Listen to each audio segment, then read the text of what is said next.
Welcome to this astronomy video featuring the moon in its waning crescent phase, photographed in the morning of June 11th, 2026, using my Dwarf 3 smart telescope. At this stage of the lunar cycle, the moon is only a few days away from the new moon. Just a thin crescent remains illuminated by sunlight, while the rest of the lunar surface is lost in darkness. This is one of my favorite times to observe the moon because the low angle of sunlight casts long shadows across the surface, making craters, mountains, and other features stand out with an exceptional contrast and detail. The images in this video were captured using the Dwarf 3 smart telescope. The Dwarf 3 combines computerized tracking, automatic object locating, and digital imaging into a compact and portable instrument. Despite its small size, it's capable of producing impressive photographs of the moon, revealing craters, lava plains known as maria, and mountain ranges across the lunar surface.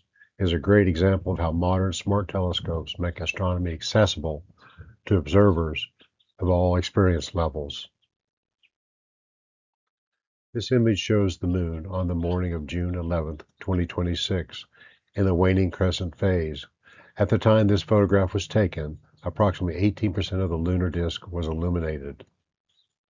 The moon was about 25.5 days into its 29.5-day cycle of phases and steadily approaching the new moon. This view highlights features in the moon's northern hemisphere, near the edge of Oceanus Procellarum, or the Ocean of Storms.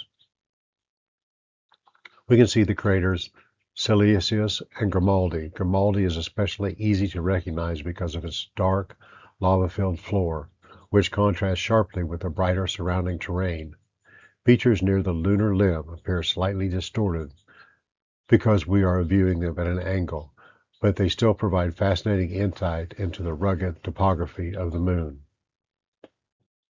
This image highlights the southern hemisphere of the moon. The large crater Schickard is the main feature in this view. Schickard is an old, broad lava crater located near the southwestern limb of the moon. Its floor has a distinct patchy appearance, with darker lava-covered regions contrasting against brighter terrain. The crater Grimaldi can also be seen again and serves as a useful reference point. Thank you for joining me on this look at the waning crescent moon through the Dwarf 3 smart telescope. The moon changes its appearance every night as it moves through its monthly cycle, and each phase casts unique opportunities to observe different surface features and lighting conditions. If you enjoyed this video, please consider subscribing to the channel and watching more of my astronomy tutorials featuring the moon, planets, telescopes, and the wonders of the night sky. Clear skies, and thanks for watching.